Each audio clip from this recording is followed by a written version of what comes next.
भी नाम का आश्रय ले लो, जब तप का आश्रय ले लो, कोई भी एक पुण्य कर्म जीवन में जरूर करो।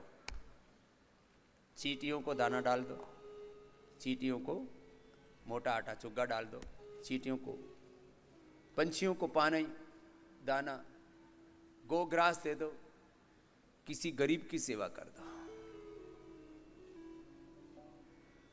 देखो गाय कितना दूध देती है, उसके क्या आर्थिक लाभ हैं, क्या उसके धार्मिक आध्यात्मिक लाभ हैं, छोड़ो इन चक्करों को। किसी की भी सेवा करने से पुण्य मिलता है, चाहे किसी चींटी की कर लो, चाहे किसी गाय को, किसी भी जीव को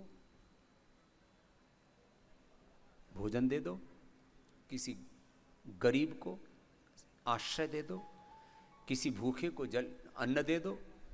भोजन की सेवा को सबसे बड़ा पुण्य माना है, भोजन की सेवा को। इसलिए हमारे जितने भी व्रत हैं, उपवास हैं, और हमारे नहीं मुसलमानों के देख लो, उनके भी रोजे में फिर वो क्या करते हैं, रोजा इफ्तार पार्टी पता नहीं क्या करते हैं, क्यों रोजा किया तो फिर वो इफ्तार पार्टी करते हैं, जो भी है। हमारे यहाँ पर कोई भी व्रत उपवास करते हैं तो क्या उद्यापन उसका किससे करते हैं, भंडारे से करते हैं। नवरात्र करते हैं तो फिर उद्यापन किससे करते हैं, फिर वो भी बेटियों को कन्याओं को जमाए तो और ज्यादा कहते हैं पुण्य आत्माओं। बेटी कन्या तो बहुत पवित्र होती, विप्र या ब्राह्मण या जिनको बोला जाता तो वो जो बहुत पवित्र आत्माओं को कहा जाता था, कोई जाति से ये व्यवस्था नहीं थी। किसी भूखे को अन्न दे दो, किसी प्यासों को जल पिला दो, किसी निर्धन को रोजगार दे, जो बेचारा गरीब है, बेबस लाचार मजलूम है, उसको रोज कुछ न कुछ उसको आश्रय दे दो, उभार दो। किसी अनपढ़ को पढ़ा दो, किसी रोगी का उपचार कर दो, कोई भी पुण्य कर लो। नहीं कल्याण कृत कश्य दुर्गतिम तात गच्छति। आपके जीवन में कभी भी किसी भी प्रकार की जो तमाम तरह की आप बातें सुनते रहते हो ना, अनहोनियां सारे संसार में अनहोनी होती है। मैं भूत प्रेत की बात नहीं कर रहा हूं, मैं कोई रहस्यों की बात नहीं कर रहा हूं। सारे संसार में कष्ट हैं, और वो कष्ट इसलिए हैं, व्यक्ति यदि पुण्य के मार्ग पर नहीं चलेगा, सेवा के मार्ग पर नहीं चलेगा, सात्विकता के पथ पर नहीं चलेगा, दुख भोगने पड़ेंगे। और ये पतंजलि योगपीठ करोड़ों लोगों का इसलिए उद्धार हो रहा है।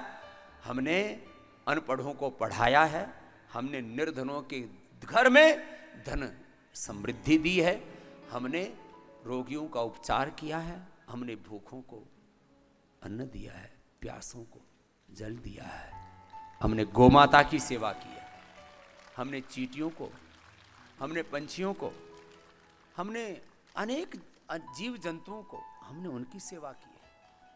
सेवा धर्मो परम गहनो योग्य नाम अपेगम्य। और अभी भी सुबह से शाम तक एक ही मन में संकल्प रहता है, हे प्रभु, मैं रोज उठ करके भोर में एक ही प्रार्थना करता हूं, प्रभु मैं अपने योग धर्म को, अपने संन्यास धर्म, वेद धर्म, ऋषि धर्म, अंततः ये सेवा धर्म को, मैं अपने इस सेवा धर्म को ठीक से निभा सकूं। प्रभु ऐसा मुझ में ज्ञान दो, ऐसी मति दो, ऐसी भक्ति दो, ऐसी शक्ति दो, ऐसी मेरी प्रकृति बना दो कि मैं संस्कृति के पथ पर, धर्म के पथ पर, सेवा के पथ पर बस आगे बढ़ता रहूं। और क्या मांगना प्रभु से, बिना मांगे भगवान ने सब कुछ दे दिया है। दान करने से भी पुण्य होता है, दारिद्र्य नाशनम दानम। देखो छोटी छोटी बातें हैं, भावना दुर्गति नाशनम। श्रद्धा भक्ति भी आपकी जीवन की दुर्गति से, दुर्दिनों से आपको बाहर निकालती है। तो देखो जितना हो सके अपने जीवन में सेविंग करो, फालतू की चीजों में खर्चा मत करो। जूते, चप्पल, कपड़े भर रखे हैं घर, सड़ रहे हैं, और उनमें बैक्टीरिया वायरस हो जाते हैं, उनको पहन पहन के फिर सूक्ष्म जीव घुस जाते हैं पुराने कपड़ों में भूत प्रेत घुस जाते, गोल गोल घुमाओ। भूत प्रेत क्या, नकारात्मक शक्तियां, नकारात्मक ऊर्जाएं, सूक्ष्म जीव, अदृष्ट जीव घुसे रहते हैं तुम्हारे कपड़ों में। क्यों ज्यादा कपड़े खरीदते हो? ये शॉपिंग बंद करो। बहुत खरीद लिया, बहुत अनावश्यक चीजों में, पार्टियों में खर्चा करते हैं, कुछ तो अपने घरों में हर 2-3 महीने में बर्थडे के बहाने इसकी पार्टी, उसकी पार्टी, शादी की वर्षगांठ की पार्टी, फिर शादी जिस दिन हुई थी उसकी पार्टी, फिर 10 साल के हो गए, 25 साल की शादी होगी उसकी पार्टी। ठीक है, बहुत सामर्थ्य है तो खूब सेवा करो और गरीबों की सेवा करो ना। बुलाएंगे उनको जिनको खिला करके पाप लगता है, उनको खिलाएंगे। उनको बीपी हो रखा है, शुगर हो रखा है, उनको रसगुल्ला डायबिटीज खिलाएंगे, बढ़ेगी शुगर, बढ़ेगा बीपी, तो पाप ही तो लगेगा। गरीबों को नहीं बुलाते, पार्टी देते हैं तब। अमीरों को बुलाएंगे बड़ी बड़ी गाड़ियों में। हाँ, मेरी शादी में, मेरी पार्टी में ये लोग आया था, उनके साथ फोटो खींच के, सेल्फी खींच के डालेंगे। हमने अपने घर पर पार्टी रखी थी, ये बड़ा आदमी आया था, ये बड़ी औरत आई थी। पार्टी करनी है तो गरीबों के पास में जाकर के क्या करो, गरीबों के मोहल्ले में जो दीन दुखी हैं, दरिद्र हैं, जिन्हें जो अभावग्रस्त हैं, उनके यहाँ जाकर के पार्टी क्या करो। गौशाला में जाकर पार्टी क्या करो, किसी अनाथालय में जाकर के पार्टी क्या करो। ये जो अमीरों को अपने घर में बुला के जो पार्टी करते हैं ना, उनको सबको पाप लगता है, इसलिए हम तो करते ही नहीं। अब ऐसे ऐसे काम करते हैं हम। हो सकता है अब सुबह सुबह कुछ लोग मेरी बातों का बुरा मान रहे होंगे। मैं किसी को टारगेट करके नहीं कह रहा हूं, मैं ये कह रहा हूं तुमको पुण्य करने का तरीका तो पता होना चाहिए ना। दान करो, पुण्य करो। और एक बात मैं जरूर कह रहा हूं,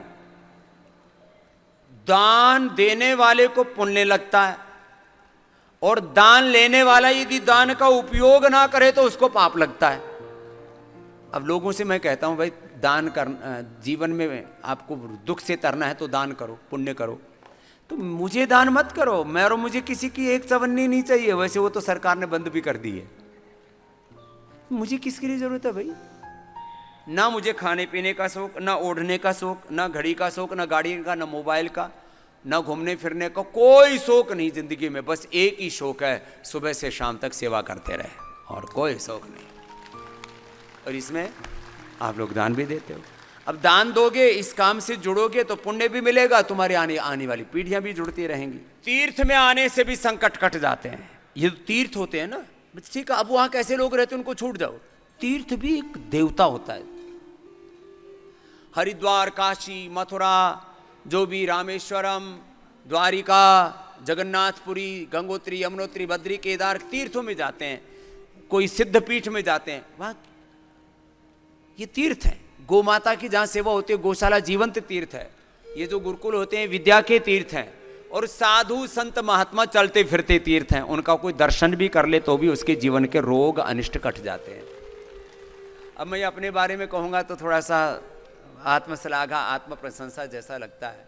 देखो तुम्हारा सुबह की शुरुआत तुम्हारी यहाँ पतंजलि योगपीठ में, पतंजलि वेलनेस में साधु दर्शन के साथ शुरू होती है।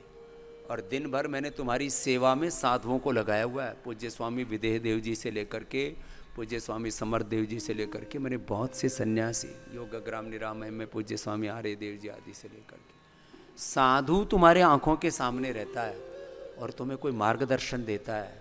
यदि तुम उस साधु का दर्शन और उसका मार्गदर्शन पा करके वैसा चलना शुरू कर दो, तुम्हारे जीवन में कोई रोग और दुख, कोई ऐसा संकट नहीं जो कटे नहीं, सब कटेंगे। इस पर चलो दोनों हाथ सामने कर लो, सूक्ष्म पूरा करना शुरू कर दो। साधु नाम दर्शनम पुण्यम तीर्थ भूता ही साधव काले न फलती तीर्थ सद्य साधु समागम। किसी साधु पुरुष का दर्शन हो जाए, शुद्ध पुरुष का, बुद्ध पुरुष का, और उसका मार्गदर्शन मिल जाए और उससे प्रेम हो जाए, फिर तो बात ही क्या है।